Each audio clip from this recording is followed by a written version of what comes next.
हलक बेटा। हलक बेटा, ये अचानक सब लाइटें क्यों बंद हो गई? हलक भाई, शहर जल रहा है। एक आग का शैतान आया है, सब कुछ तबाह कर रहा है। क्या?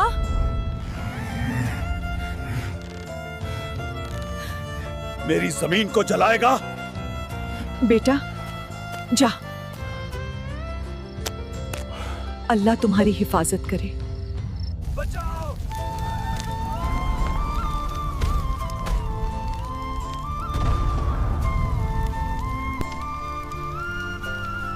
मैं इस शहर को राख बना दूंगा।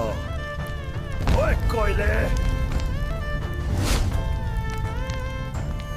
ज्यादा गरम मत हो, ठंडा कर देता हूँ।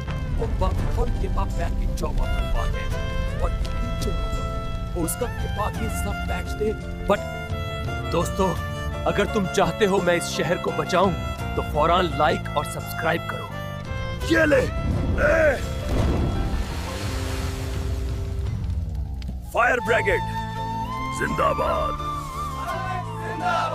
जब तक हल्क मौजूद है, कोई शहर आग की नजर नहीं होगा। आप लोगों का बहुत बहुत शुक्रिया, आप लोग मेरी वीडियो देखती हो, लेकिन यार एक रिक्वेस्ट है, प्लीज चैनल को सब्सक्राइब करो और वीडियो को लाइक करो।